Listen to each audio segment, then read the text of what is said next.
Good evening. Did you like our new theme music? Halley's Comet was composed by Sir Patrick Moore and played by the Scottish National Orchestra. This month I thought we would take a look around the autumn sky, as we often do. The planet Venus is now coming into view in the western sky soon after sunset. It shines at magnitude minus 3.8, so it cannot be mistaken. Look at the planet with a small telescope and you will be able to see the planet's near full phase, as seen in these recent images taken by the Italian astronomer Stefano Quaresima. Cassiopeia represents one of the characters in the Greek legend of Perseus and Andromeda. The others are there too. Cepheus the king is next to his consort, Cassiopeia the queen, high in the night sky. Perseus the hero lies in the east. Andromeda the chained maiden is to the right of Perseus, and the great square of Pegasus is next in line in the south. Pegasus being the mythical flying horse. Directly below Pegasus, near the southeast horizon, is the constellation of Cetus, the celestial sea monster, although today it is known as the Whale. According to the legend, Andromeda was the beautiful daughter of Cepheus, the king of Ethiopia. Her mother, Queen Cassiopeia, enraged the sea nymphs by boasting that her daughter was more beautiful than they were. Neptune, the god of the sea, was angry. In order to punish her for her vanity, Neptune decreed that her cherished daughter, Andromeda, should be chained to a rock by the seashore, where the maiden would become the prey of the terrible monster that was ravishing the coast. The unfortunate Andromeda was forced to submit to this barbarous treatment, and in chains waited her fate as the monster drew near. Luckily, just as the monster was about to seize her, Perseus the hero flew down to her rescue on the back of Pegasus. He opened up a sack by his side and held up the hideous head of the Medusa. Holding this up before the monster's eyes, straightway the creature was turned into stone, and Perseus gallantly released Andromeda. The maiden fell in love with Perseus, and they were married and lived happily ever after. Cassiopeia lies in the Milky Way, so that binoculars are all that is needed to see the star clusters on show on autumn evenings, including this one, Messier 103. It is of magnitude 7.4 and covers an area of 12 by 5 arc minutes and is 8,500 light years from us. This image of the Cassiopeia star clouds is by Doug German. Next to Cassiopeia is the constellation of Cephus. Its principal fourth magnitude stars resembles a doll's house in appearance. There are three interesting variable stars in Cephus: VV Cephi, Mu Cephi, and Delta Cephi. VV Cephi is a long period variable fluctuating between magnitude 4.8 to 5.3 in a period of about 20 years and lies in the middle of the constellation.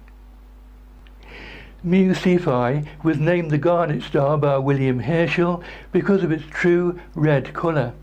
It is a hypergiant star, 1,260 times bigger than our Sun and 6,000 light years distant.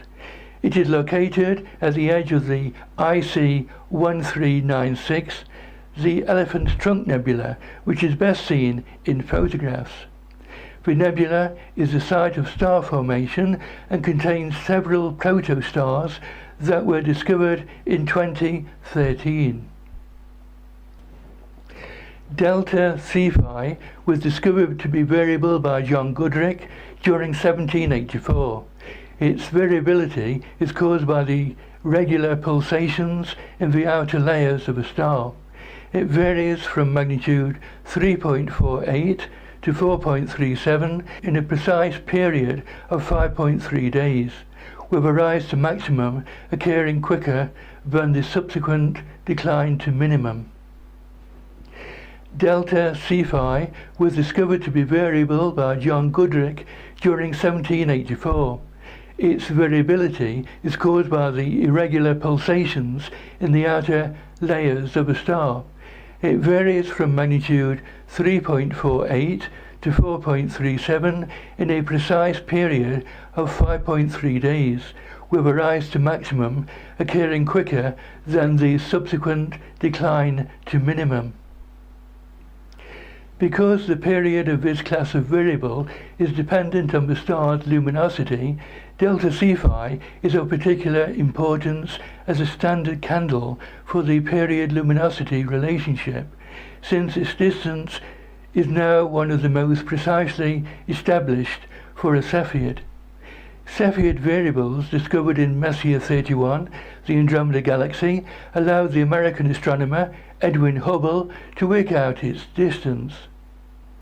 Now, returning to the constellation of Cassiopeia, locate the central star and Rukbar and follow a line down to the east, and you will come to the sword handle of Perseus. Here lies the lovely bright double cluster NGC 869 and NGC 884, which is visible in binoculars. These images were taken by American amateur astronomer Tom Pickett and Oliver Serzenitz, who lives in Austria. As you can see, it is a lovely sight.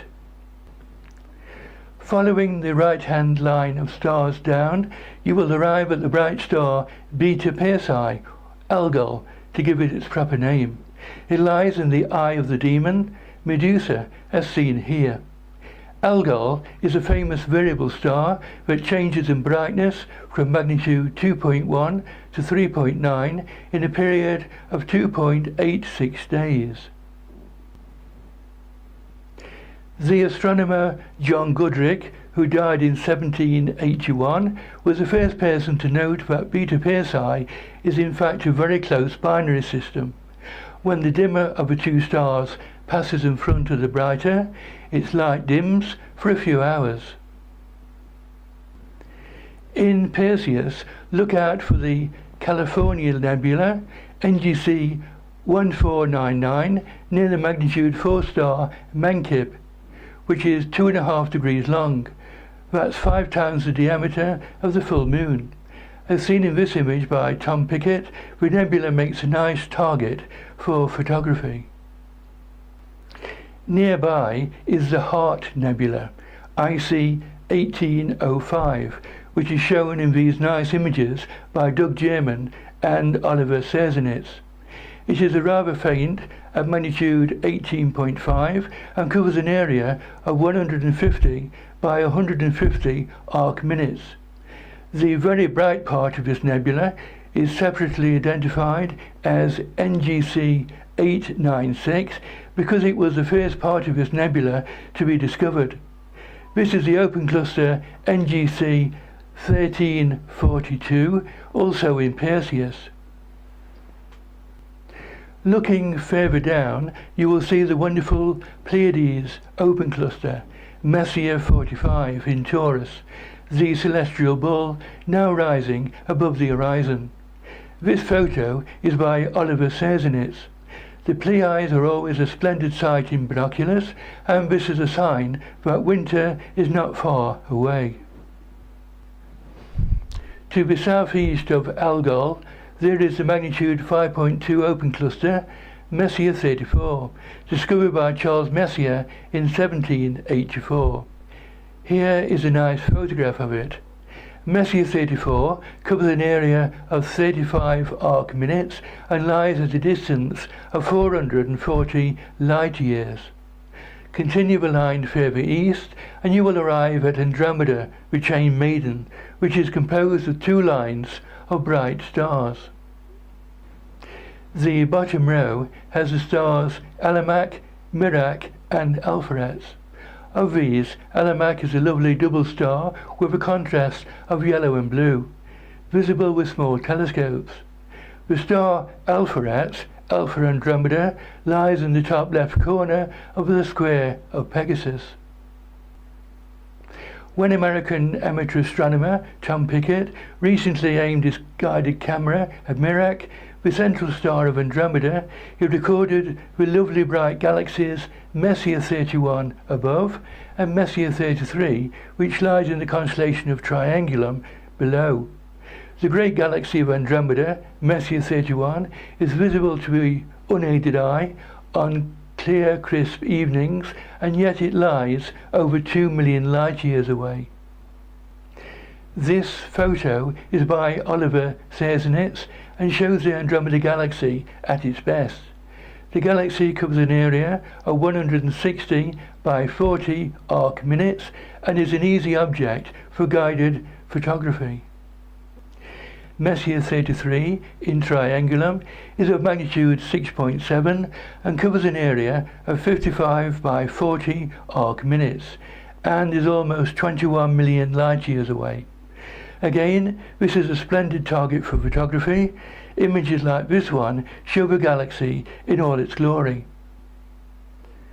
Returning to Cassiopeia, the two bright stars Chi, which is the central one, and Skida in the W of bright stars points towards the constellation of Pegasus. Pegasus represents the mythical flying horse, and the great square of stars covers a large area of the sky, although there are few deep sky objects to see. The stars are named Skeet, top right, Markab, bottom right, and Algenib, bottom left. To the east of Markab is a triangle of stars in the head of Pegasus. The furthest of these, Epsilon Pegasi, or Enif to give it its proper name, is a supergiant 820 light-years distant. The magnitude 6.4 globular cluster, Messier 15, situated near Enif and covers an area of 12 arc minutes. It is a small misty patch when seen in binoculars, while photographs bring out the full beauty of the cluster. Now, looking into the northern sky, the 7 bright stars of the Plough are low down. The constellation of the Great Bear is well known to observers in the northern hemisphere. The end star in the handle of the Plough is named Alciad, and then from left to right we have Mizar, Alioth, Migres and Fad. The end 2 stars in the bowl are Merak and Dubai, which are known as the pointers because they lead the way to the pole star, Polaris, in the tail of a little bear, and extended further they lead you to Cepheus, whose pattern of dim stars are shaped rather like a doll's house. There are a number of deep sky objects in Ursa Major, but sadly the constellation is now too low in the sky to be able to see them at their best. Situated above and to the east of Dubai, the top left star of the bowl, are the galaxies Messier 81 and Messier 82. Messier 81 is a spiral galaxy shining at magnitude 8 and covers an area of 16 by 10 arc minutes, while Messier 82 is known as the cigar galaxy due to its irregular shape. Shining at magnitude 8.8, Messier 82 covers an area of 7 by 2 arc minutes. Both galaxies can be seen in small telescopes, and together they are 8.5 million light-years distant. They are a lovely sight as seen in astrophotographs. In the tail of Ursa Minor, the Little Bear, Polaris shines at magnitude 2.1 and is a double star visible in small telescopes. It has a magnitude 9 companion, the pair being separated by 18.9 arc seconds. Ursa Minor looks like a small saucepan bending down over Ursa Major. The end 2 stars in the constellation form a small square in the sky. They are named Firkad and Kokab, which means the guardians of the pole. Phaircad has another star next to it named Phaircad Minor, which shines at magnitude 5, and they look rather nice in binoculars. Yet this is not a true binary star system like that of Polaris. They are not associated with one another. The stars just happen to lie in the same line of sight. Phaircad Minor lies 398 light years away from us, while Phaircad is 80 light years further still. There is a nice Greek legend associated with the two bears. Ursa Major represents Callisto, the daughter of Lycaon, who lives in Arcadia, who chose to spend her life with Artemis, hunting wild beasts in the mountains. After an encounter with Zeus, the king of the gods, she remained with the goddess, who did not realize what had happened, but her pregnancy was later betrayed. Shortly before she was due to give birth, Artemis saw her while she was bathing. In her fury, the goddess turned Callisto into a great bear. After she had become a bear, Callisto gave birth to a son called Arcas. While out in the mountains, Callisto was captured by some goat herds who handed her over to Lycaon along with a little child. Sometime later, she took it into her mind to enter the sacred sanctuary of Zeus, having no knowledge of the law that forbade it. Her own son and the Arcadians chased after her, and when Arcas was about to put her to death with his bow and arrow, Zeus snatched her away because of the bond that united them. He turned Arcas into a bear also, and then placed both among the stars. Midway between the two bears is the winding constellation of Draco, the dragon. Its stars are below magnitude 3 and are difficult to make out except on crisp, clear evenings. The two second magnitude stars, Eltonin and Rastaban, represent the dragon's eyes, and form a kind of lopsided box with the nearby fainter stars, Grumium and Cuma. It is near these two stars that the radiant of the Gaibini meteor shower can be seen this month, which is at maximum on the night of 8th of October. The parent body of the shower is the comet Giacobini-Zinner, which is now 605 million miles distant and is travelling away from us. The constellation of Draco represents the dragon that guarded the golden apples and was killed by Hercules. It was placed among the stars by Hera, who had appointed it to guard the golden apples in the land of the Hesperides. According to the Greek legend, when Hera married Zeus, the gods brought gifts for her, and the earth came with the golden apples. On seeing them, Hera was filled with admiration and asked for them to be planted in the garden of the gods, which lies near Atlas. Because the daughters of Atlas constantly stole the fruit, she stationed the enormous serpent there to guard them. There are two deep sky objects of note in Draco, the Cat's Eye Nebula, NGC 6543, located midway between Gamma and Zeta Draconis, and the magnitude 10 galaxy, NGC 4236, next to Xi Draconis. NGC 4236 is a faint galaxy, but is edgewise onto us. It is of interest because it is a member of the Messier 81 group of galaxies, which there are 36 members. The galaxy is faint, although I have managed to see it with a 4.5-inch reflector, while deep sky images show its form really well. The galaxy lies at a distance of 11.7 million light years away. The Cat's Eye is a planetary nebula that exploded between the years 756 and 1276. The discovery has been credited to William Herschel on the 15th of February 1786. It was notably the first planetary nebula whose spectrum was investigated by the astronomer Heinrich d'Arrest in 1872, demonstrating that the planetary nebulae were gaseous and not stellar in nature. Later, observations by the English astronomer William Huggins confirmed this. The nebula covers an area of 20 arc-seconds and can be seen in small telescopes. Photos of the nebula bring out the splendid colour nicely, along with the knots, jets, bubbles and complex arcs that are illuminated by the central star. It lies at a distance of 3,300 light years. While it is autumn in the northern hemisphere, people in the far south are enjoying their spring. In the southern hemisphere, there is no Plough or W of Cassiopeia in the sky to guide us. The constellations of Andromeda and Pegasus are upside down in the north, with Aquila, the eagle, setting in the west.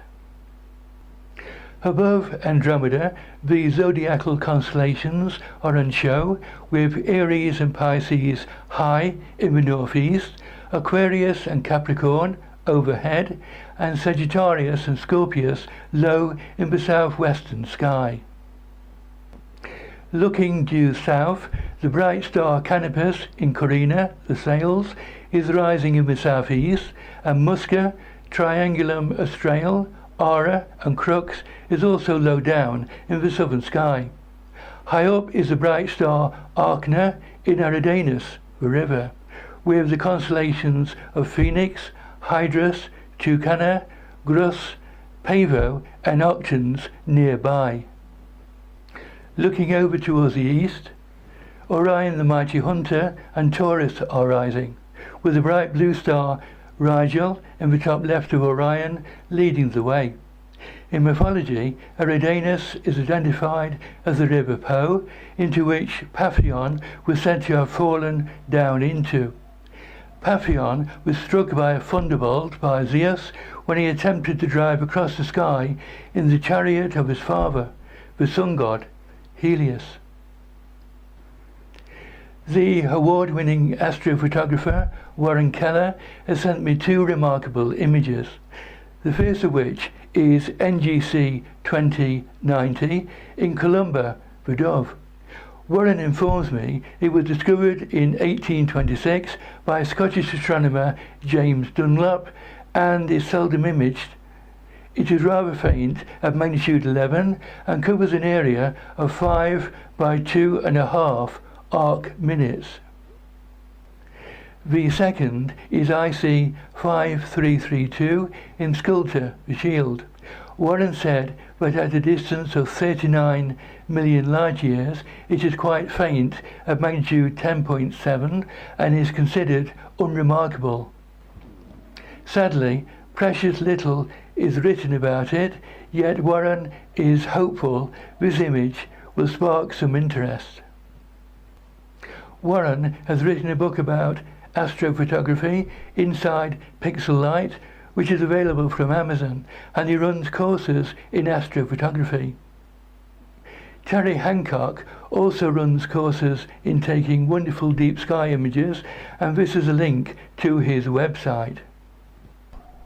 And if you are interested in astrophotography, I highly recommend Astro-Photography magazine, which has many nice photographs and is full of useful information to get you started. You can find all of these links on our Facebook page. The Magellanic Clouds are visible from Australia, South Africa and Chile. Sadly, they cannot be seen from the Philippines. This is an image of the large Magellanic Cloud taken by the Hubble Space Telescope. It shows a stellar near-3 known as N159, a hydrogen-2 region over 150 light years across. N159 contains many hot young stars. These stars are emitting intense ultraviolet light which causes nearby hydrogen gas to glow and torrential stellar winds, which are carving out ridges, arcs and filaments from the surrounding material. At the heart of this cosmic cloud lies the Papillion Nebula, a butterfly-shaped region of nebulosity. This small dense object is classified as a high excitation blob and is thought to be tightly linked to the early stages of massive star formation. N159 is located over 160,000 light-years away. It can be found just south of the Tarantula Nebula, another massive star-forming complex within the Large Magellanic Cloud. This image comes from Hubble's Advanced Camera for Surveys. Observers in the southern hemisphere not only enjoy amazing views of the Milky Way, there are some really nice deep sky objects too. In the constellation of Centaurus, there is Omega Centauri, NGC 5139, which at magnitude 3.9, this is the brightest globular cluster in the entire sky. In the sky, it covers an area of 39 arc minutes, while in the cosmos it is 150,000 light-years in diameter and contains upwards of 10 million stars. Another bright globular cluster is 47 Tucanae, which is imaged nicely here by Oliver Serzanitz. In Aquarius, which is reasonably high in the southwest, on spring evenings, there are two lovely planetary nebulae. NGC 7009, the Saturn Nebula, which shines at magnitude 8, and NGC 7293, the Helix Nebula, which at magnitude 7.6 is the brighter of the two. There are also two globular clusters in Aquarius, the brightest of which is Messier 2, which at magnitude 6.3 is visible in binoculars. So, there are many deep sky objects on show this season. Wherever you live, go outdoors and please get looking up. Along with Sir Patrick Moore's Halley's Comet music, you can now see all of the deep sky images from this month's programme in a moment. Thank you for watching. If you like these programmes, please share it with your friends and members of your local astronomical society. And please subscribe to us on our YouTube channel so that you never miss a show. Until we come back next month, good evening.